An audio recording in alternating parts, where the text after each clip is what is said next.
Hello, everyone. John Doyle from Optics EQ, and this is a continuation of our video series of analyzing races leading up to the Kentucky Derby. And this prep on Saturday is from Oaklawn. It's the Southwest. It's a grade 3. It's a nice size field, 12 horses. I kind of broke it down this into 3 segments. One is assessing the favorite, because the favorite does look legitimate. It's a Bob Baffert horse.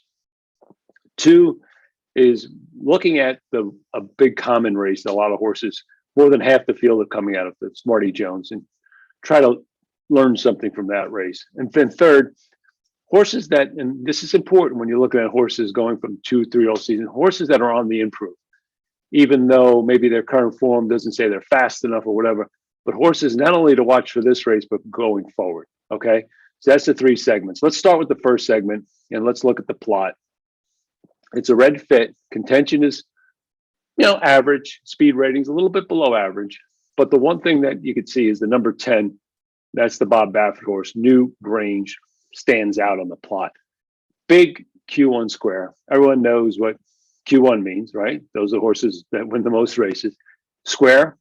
Squares win more than circles. And he's the biggest square. At least when you look at both the standard surface and distance.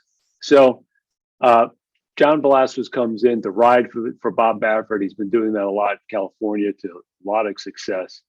This horse is legitimate. Now, the only 2 things that, the only thing is that the 2 races that this horse comes out of, first race, debut on a maiden at Del Mar, got a perfect trip. But the horse did improve in his second race in a graded stakes race, grade 3 sham, and won, but it was flow aided. And I'm just going to bring up the plot for that race, so you can see it's like 5 horses in the race. So keep that in mind. That was kind of an easy race. So it's going to get a little bit more tested, but typically with Baffert and these horses, when he ships them here and preps them for the Derby, they do very well. They usually move forward. So that's the only thing. Yeah, tougher field, but maybe he's got more upside. Maybe these 2 races didn't take much out of him. So we got to keep that in mind. So a legitimate favorite, but if you're playing contests, you're doing some other things, you're playing exotics and you want to look at some other horses, we have that too. So let's look at the second segment of this analysis that I did. And that's, like I said, this is the Smarty Jones. Okay, this is the race that 7 of the 12 horses in this race came out of. And I want to just point this out. Look at the run lines here. You're going to see, the top 6 finishers. They all come from way out of it, except with the exception of 1 horse. So what this tells me is that the flow of that race really favored horses coming from off the pace.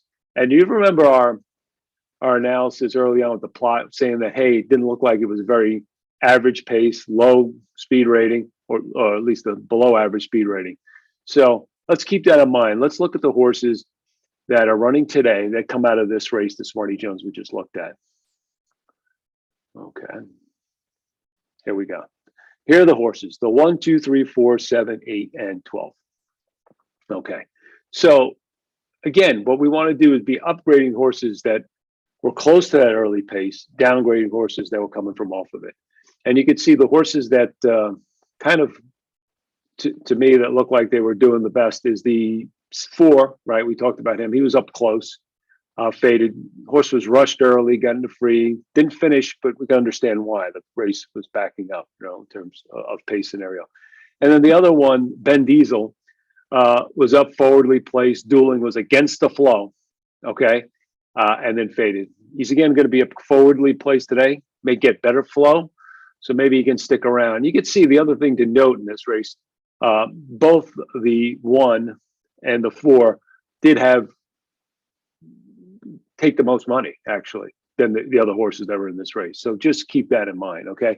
So if we're going to upgrade anybody coming out of the Smarty Jones, in my opinion, it will be the 1 and the 4, preferably the 1, because he was against the flow. And the other thing is the 12, we're going to get into him in our improvement horses, but he also comes out of the Smarty Jones. But we're not going to upgrade him on the flow part of it, but we're going to talk about him next. So Smarty Jones, favorite looks legit. Smarty Jones, probably the best upgrade would be the 1, Ben Diesel. Let's go to horses that I think are going to be improving and horses to watch. even if not in this Smarty Jones, but going forward. And the first one is the number 5, Costa Terra. This horse started his career at Ellis, ran a huge B plus in his debut, and right away we said this horse has got ability. If you look at the extended note, good sustained run, gave up a lot of early ground to runner up, who was not slowing late, looks to have some ability. So this horse looks like a player early on. They ship the next race. They stay at Ellis. They run him in a non-grade stakes, and he runs a good third despite getting traffic in that finding room. They ship him to Keeneland, and he runs the C plus in a grade 1. So they just showed a lot of confidence, put him in the grade 1. And note the note stretch. So already that we're thinking this horse, he's got 2 stretches on his thing, that this horse is a distance horse. So there might be a future in this horse, especially at longer distances. Maybe not today. Like to see him run a good race, but more so, he's coming off a 112-day layoff, more so going forward. So this is a horse to keep an eye on. Costa Terra down the road, and looks like a horse that's going to really enjoy more of those classical distances that he's going to start seeing, the 9 furlongs and the 10 furlongs. Okay, horse to really keep an eye on. The other horse we're going to keep an eye on, and we think this horse is more of a player today than the 5, is Vivar. This is one of the horses that came out of Smarty Jones. Now, he did make a move in that Smarty Jones, but he made a huge move. He went from like 11 lengths back at the second call to being only 2 lengths back. He might have petered out a little bit in the stretch.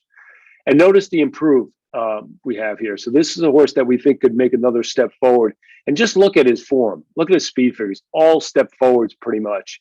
An improving horse. His race 2 back was in that what we talked about before in our previous video on the Lecomte. We said that this race is always a really good 2-year-old race that Kentucky. It's a grade 2, the Kentucky Juvenile Cup. In fact, the winner of the Lecomte, who paid $59, came out of that race. And we talked about that being a sneaky race. So there's a horse on the improve. I don't think with the connections of Cox and Giroux, you're going to get 12-1, but he could be a price, and he's definitely moving forward at the right time. Another horse to watch today and going forward. So in review, 10 looks legitimate. The 1 is our upgrade, maybe a little bit the 4 upgrades from the Smarty Jones, and then the 5 and the 12, the horses to watch. 12 more today, or today's race versus the 5, but definitely horses to watch going forward.